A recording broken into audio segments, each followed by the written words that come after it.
Assalamualaikum warahmatullahi wabarakatuh.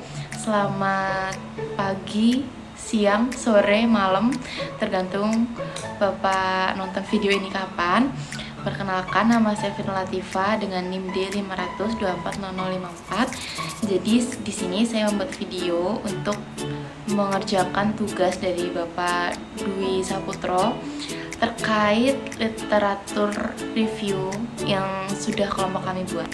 Jadi kelompok kami mengambil judul menggali potensi lignoselulosa menjadi bahan baku bioetanol yang menjadi solusi sebagai bahan baku terbarukan dari limbah. Di era krisisnya energi global saat ini, semakin banyaknya penduduk, semakin banyaknya industri-industri itu, jadinya energi yang tersimpan dari bumi itu nggak cukup untuk memenuhi kebutuhan energi yang kita perlukan saat ini.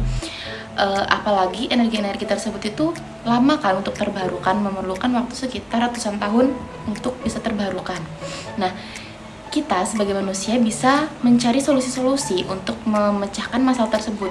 Salah satunya adalah mencari energi yang terbarukan dengan cepat, yang kedua lebih ramah lingkungan, dan yang ketiga tidak bersaing dengan kebutuhan pangan. Nah, salah satu contohnya itu adalah lignoselulosa. Ada yang tahu nggak sih apa sih lignoselulosa? Lignoselulosa merupakan limbah yang berasal dari limbah pertanian, limbah kehutanan, dan limbah agroindustri. Nah, sebelum masuk ke pembahasannya, di sini saya mau menjelaskan metode apa sih yang kita gunakan untuk membuat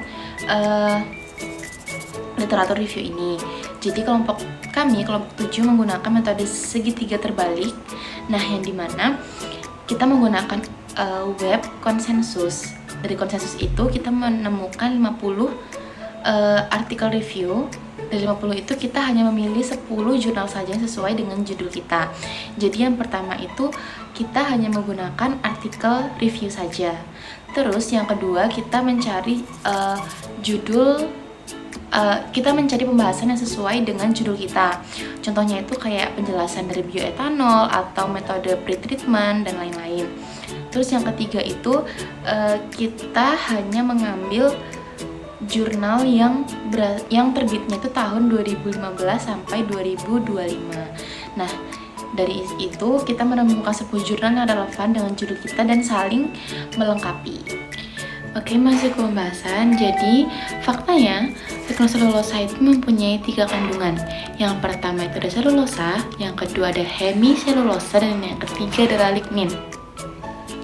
Kandungan selulosa dan hemiselulosa yang cukup tinggi ini bisa dikonversi menjadi gula fermentable. Nah, setelah menjadi gula fermentable ini kemudian difermentasi lagi menjadi bioetanol. Tapi nyatanya lignoselulosa ini dia tuh punya struktur yang kompleks yang membuatnya itu sulit untuk terurai. Nah, jadi sebelum diubah menjadi bioetanol ini harus melakukan pretreatment atau perlakuan awal untuk mengubah biomasa ini menjadi bioetanol. Nah, tujuan dari pretreatment ini yang pertama itu untuk memecah lignin, yang kedua itu meningkatkan porositas biomasa, dan yang ketiga itu memudahkan akses enzim untuk hidrolisis. Dari pretreatment yang sudah saya jelaskan tadi, ternyata ada beberapa metode pretreatment yang bisa digunakan. Yang pertama ada fisika, kimia fisika, dan biologi.